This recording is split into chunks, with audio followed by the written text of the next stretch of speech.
Hey there, thanks for dropping by. We're all a little bit emotional today because we've had the announcement of the FA's multi-million-pound deal with Sky Sports and BBC. It's the biggest broadcasting deal of any pro women's footy league in the world. Now, before I get carried away and start talking about this, we are playing Manchester United. So I'm going to introduce our first guest, one of my favourite gals. Nat, how you doing? I'm good, Joe. Thanks for having me on again. It's always good to come on and just talk a bit of football, relaxed and chilled on this show. Yeah, just have a bit of fun, a little bit of banter as well. It's all good times, right? Yeah. And we've got Maisie back, who was our newbie last week. So Maisie, how you doing? Yeah, I'm good, thank you. How are you? Great. So again, we've had this really good news today. Actually, while you're there first, Maisie, we're going straight with you. I mean, if I can go through a few stats for people that don't know or not aware, we've got 20, and I'm going to have a look over here, right? We've got 22 live matches on Sky Sports, on BBC One.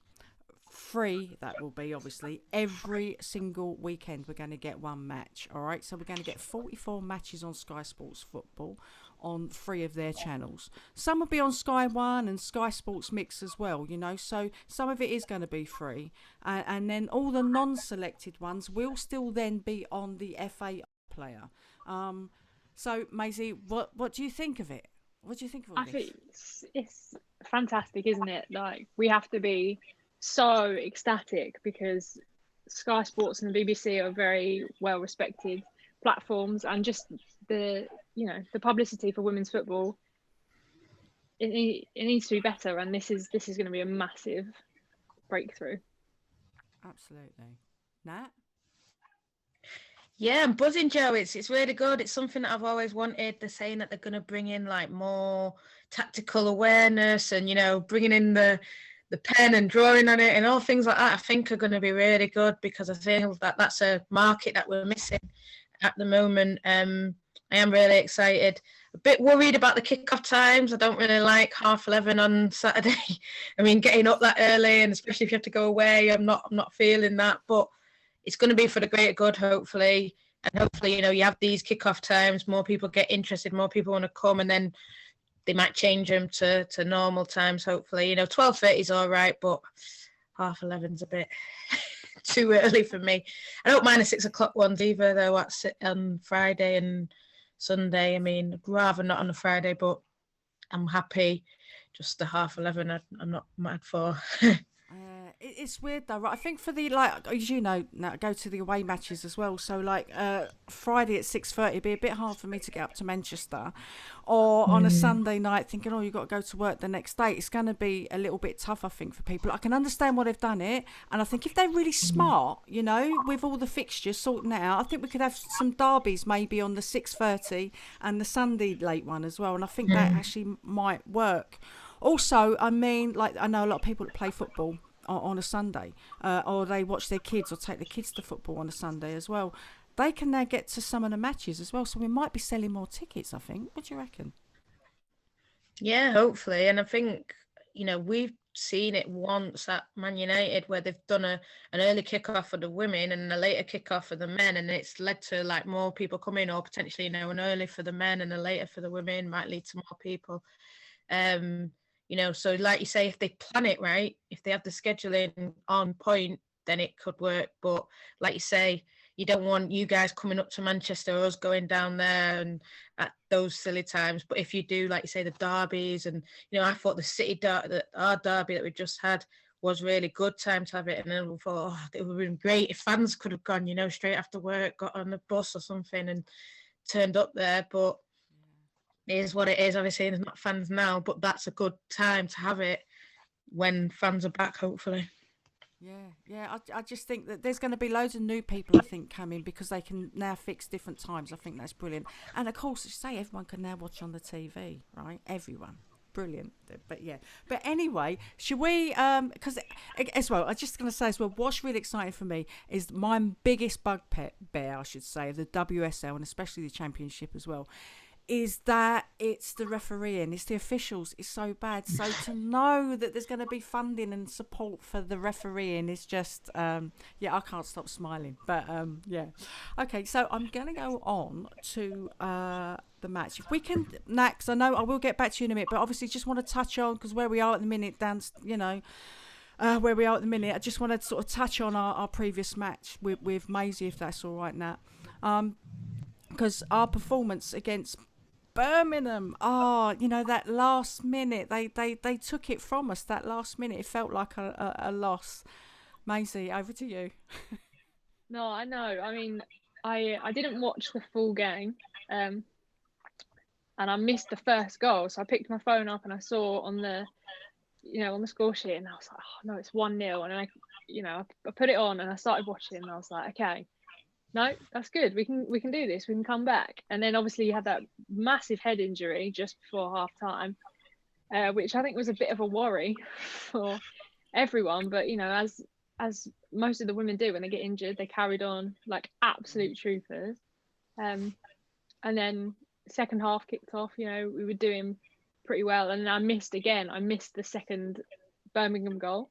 So I know. I don't know how I did it, but it was kind of like we were grappling the whole way, and then right at the end we were just pipped to the post. I know. So, and we did have some, I mean, Laura as well, she's had a battle with the sidewall. They probably had to fix that. She went in. I mean, look, Emily had a tap in, but she has to be in. She was in the right place. It's not just a tap in. You have to be in the right place. But Svitkova's goal was just a beautiful. It was a fireball, wasn't it? Really? Yeah, it was a goal. Yeah, it was, and just so might be long, Nat. Don't worry, we'll be into no, it's fine. In a minute. Yeah, but just to go over, because we went over the stats before, that we hadn't had any shots on target previously to that, and with Chelsea and Brighton, but we had 8 shots on target, and obviously we got 2 at the back of the net, so it's a massive improvement for us, and I think is a positive move for the next game to Man U, right, Maze? Yeah, definitely. I think we've played with a lot of confidence. And that showed, even though we didn't win. We did play with confidence, and we had a strong team on Wednesday. So yeah, we did. I think we should be happy. I think we are. We just feel it like it's a little bit something taken away from us last minute. It would have been nice to have made that Ollie's first win, but hopefully going over to Man United, we could do it at Man United, because it's such a shame. We're playing in the stadium now, and even I'm disappointed I can't be there. I'm definitely. I mean, when I heard the news, obviously I was happy, and I'm thinking about the girls that are going to be there. Then you just think, what do you mean we're not there? Like, what do you mean? This is something that we've been waiting for since 2018, since we formed. And I know, last year a lot of games were at men's stadiums, but it was sort of said, we'll wait. When we're ready, we'll do it. And it just feels, like a shame that I understand they've done it this season, and I think it's like, probably in preparation for more games because of all this Sky and BBC deal, and you might see like more derbies there and all this kind of thing. So I think it's good for them to get used to it. It's going to be it's a big, massive pitch, bigger than LSV, and LSV is quite a big pitch. Anyway, so I'm really happy for them, but yeah, disappointed, really gutted, heartbreaking if anything that we're not there, and it just doesn't feel real, But it's what it is. I'm happy, and they're doing little things to try and make it special. So it should be a good game. Yeah. I think we'll definitely be watching it, but I think a lot of neutrals will be watching that one as well. To be fair, I mean, look, Nat, last time we spoke, it was all the people from the NWSL were coming over, so you were so excited about Kristen and Tobin, adding more sort of attack to your team, which you needed, right? So. If I can just go over as well, just a couple of the scores, just to give the form, and it kind of doesn't fit the rest of your season. But since Feb, you lost 2-0. I'm going to have to look. So 2-0 to Reading. You lost 3-0 to Man City. 3-0 against Villa. And lost that match last week 2-0 to Arsenal. Now, what's going on? I wish I could tell you. I wish I knew. It just seems like Tobin's out, Leah's out, Alessia's out, really big, massive injuries. And, then one person comes back, like Lauren's just come back, but then she's come in and out, and it just seems like we just, without Tobin is sort of a player for me, and I know I was talking about it, and she scored versus you guys, and that was her first goal for the club, and Leslie scored 2, and it was, I know you, sorry guys, but I know, like, but right. Tobin sort of lifts our players, sort of like, I mean, I don't know if anyone watches like the Premier League as well, but like how Bruno's sort of done, and she's brought this energy, and people are playing better when she's on the pitch, and without her and Leah, because I think Leah Galton is an absolute fantastic player. I think she's really underrated in what she does. But without them two, it just seems like there's no drive. I think the first half versus Arsenal, we had it a bit from Lauren James, and she looked good. Should have scored, so should have Ella Toon. But I think you just have to look at those games. Reading, you could say, yeah, we're going to win. We should have won, but they're a good side, Reading. They're up there. They're competing. They've taken points off Arsenal, off City. I think, I don't know, off other teams, off Everton as well. And that, we're considered them top teams. So obviously they've beaten us. But, City, Arsenal, and obviously we won against Villa. Yeah, they weren't good enough performances, but, they've been going a long time. We've just started, and even though the first half of the season we beat Arsenal, we drew against City, it seems like without them top players that I've sort of mentioned, it's sort of been a lot harder for us to get over the line against them top teams. Yeah, it's so strange when a player just brings so much. By no means, obviously, are you like a one team sort of, a one player team, but it's amazing how that one person can lift you, right? It's really strange. But yeah, you're definitely missing something. But Lauren James as well, I mean, she's only a youngster as well, and she's like 20, 21, is she? Something like that? Yeah, also just 19, I think. At 19, well, look, same birthday as me as well, so, that's really good. She must be a good girl. But I don't know, it's, what formation do you think? Because Casey Stoney's had a nightmare, really, hasn't she? What do you think she's going to put on the field against us, Nat? 4-3-3, I think. I think that's the way we have played all season. She's sort of been mixing it up, playing different players. There's a lot of talk amongst United fans. Why didn't Hayley Ladd start versus Arsenal? I think Hayley Ladd was our player of the season last year. I know it's COVID year and it got cut short, but why wasn't she playing? I think her and Jackie Groenen are sort of the key makers in that team, and for some reason Hayley Ladd's not playing. Whether it's an injury, if it's an injury, fair enough, but it's like she comes on for like 20 minutes at the end, and it's sort of like, well, she's a defensive midfielder. I don't think she's going to have any impact that way. So yeah, I think there's been a bit of chopping and changing. I really like Stanifor. She's come in and done quite well since, coming back from injury. England international, she's really showing her talent. She had a really good game versus Villa. That could be someone that's, I know we're going to go on to it, but that, hopefully, she plays number 10. I know Ella Toon has played 10 a lot, but I think we'll have a 4-3-3 us. I think that's sort of our formation, and I think it's not the formation, it's just maybe at the minute, maybe the players that are playing in it, and a few players playing out of position, trying to make up for other players. It's so frustrating when like you've done so well and then you're seeing this side, but it's not like blaming it on injuries. It's just, it is what it is, isn't it? What can you say? It's frustrating, but it's football, yeah.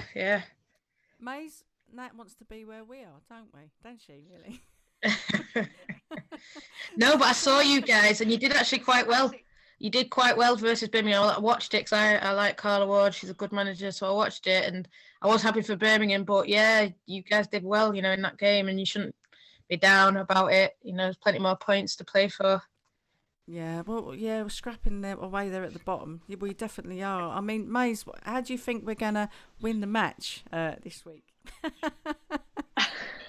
I mean, obviously, with the change in venue, it's going to be pressure for both teams. Obviously, Manchester are going to want to play well because it's a big step up for them, and it's something big for the club, and it's a first.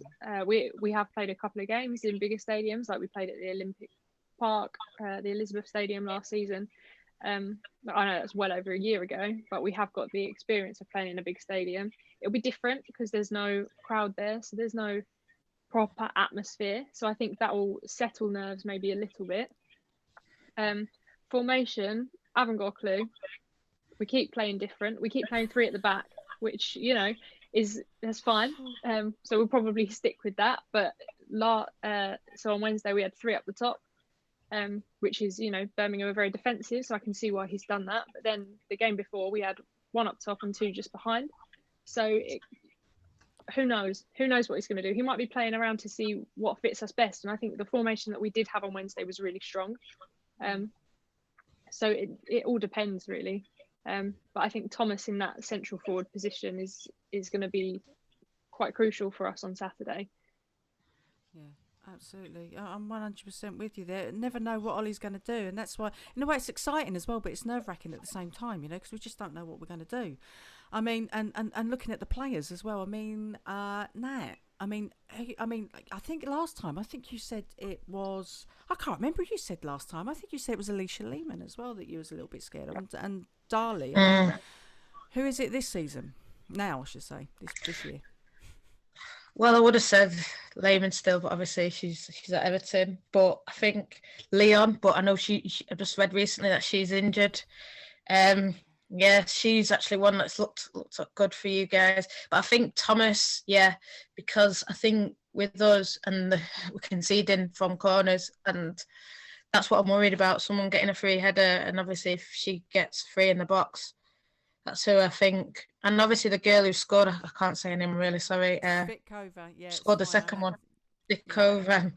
Yeah, so I think something like that, like her whipping a ball into Thomas or something like that. It's, you know, the pitch is really wide, you know what I'm saying? So if you get a winger on and run in, then yeah, or a ball over the top, that's what's been our downfall. And I hope that we know what we're doing, we're prepared, we're ready. I mean, where we are in the table, we should win, but obviously you can never say that. So it is what it is. And, you know, at the start of the season, I was confident. Now I'm sort of like confident still, but I don't know what's going to happen. Yeah, because you've got Arsenal snapping at your heels as well, haven't you? So they've got a game in hand, haven't they? So it's a tough one there, I must admit. So, yeah, but I mean, we've got the height as well now. We know we've got Emily Van Egmond, and obviously we've got Dagny as well. Bring his daughter in now as well. And, yeah, definitely brought something, a little bit more sparkle, definitely, to the squad that we were lacking at the beginning of the season. Maisie, who do you kind of fear from Man U? I think, obviously, touching on Lauren James, she is an incredible player and she's an incredible young player. But United have got a lot of up-and-coming young players that I think we should be a little bit wary of. Ella Toon is very strong as a player. Again, Lucy Staniforth, like it's hard to pinpoint one, I think. Yeah, absolutely right. Yeah, and seeing that smiling away there, look, ear to ears. It's going to be a tough one. But it's one of those that I think if we've been working on our set pieces, like I said as well, you know, we can get goals from, there's a lot of people that can get goals, but it's just, and every single week we are improving. So, you know, we might be the surprise to you know, as well, especially with the pressure maybe of being at your stadium, you know? No, yeah, definitely. That's why. That's why I don't. That's why I'm a bit strange why it's happening now without fans, but maybe they thought it would be a feel-good factor to come back after that game, but it's just something that, you know, is going to drive us on. I suppose you can't lose at Old Trafford. It's one of them ones where, yeah, there's no fans there, but, you know, everyone's going to be watching it, so you need to get the 3 points. I hope we get the 3 points. I'm quietly confident. I don't want to say, yeah, we're going to do it. Because like you say, we need, you know, Arsenal have a game in hand, and if we lose or even drop points, they'll just go above us and then have that extra game as well. I think it's against you guys, so we need you guys to be on form for that, though. But yeah, I am confident, though. I am confident. Have to be, don't you? You do, because Arsenal have been quietly creeping up, and it's just like it feels like it's anyone's sort of match still. You still don't know. I wouldn't bet on the Women's Super League, to be fair, because I just never know what's going to happen at the moment. Yeah. But, Maisie, so scoreline. I've gone to you first. I put pressure on you. So I think we do really well under pressure, and pressure makes us work hard. Playing at a big stadium against quite a high team in the league it's gonna feel like a threat, but I think we work better like that. So I would maybe put us at a scoreline of 2-0, 2-1. I don't think there'll be lots of goals. I don't think it's going to be one of those. No. I don't think. And obviously, I'm being optimistic.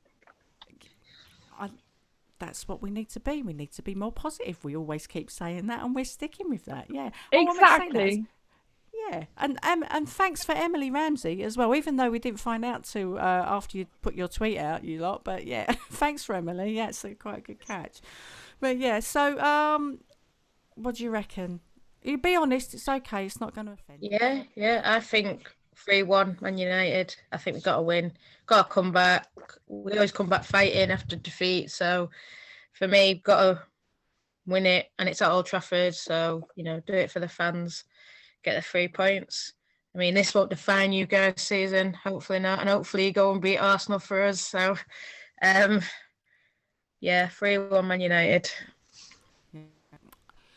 Well, I think it's going to be close. I think it could even be a draw, because I think we are fuming about what happened on the last minute, and I don't think we're going to make that mistake again. I think we might give you a bit of a surprise. Again, it's a big stadium as well, and I do feel for you guys, because I must admit the very first one that we had, obviously at London Stadium, even though we lost, it didn't matter. It was just such a brilliant day and a brilliant occasion. So I still really hope that you can actually physically enjoy the day, even though you're not there. So you've got Zooms and stuff like that going on as well, have you? And yeah, watch along. So we always do them. So any Man United fans watching, come and hit up the Barmy Army and get involved in a watch along. Great stuff. It's going to be a very, very passionate day, I'm sure. Yeah, but we're going to be enjoying it as well, aren't we, Maze? I think. Yeah, definitely. We are going to. We are going to be enjoying. Bit of an early wake up on a Saturday, but of course. Yeah. We're going to give it our best, and say we're improving every time. So I do think we've actually had shots on target as well, and got a couple in the net. So that's going to be a massive boost for us. But Natalie, thanks ever so much. I like this short and sweet, but thanks ever so much for coming. It's always nice to see you and have such a passionate fan on as well. I love you for that, right? So, and Maisie, thanks again. Look, all the information will all be down in the description, all right? So thank you for stopping by. It makes us really happy if you do like and subscribe. And, we'll see you soon. And, yes, come on, you Irons. Sorry, Nat, I had to do it. Come on, mate. See you later. Bye.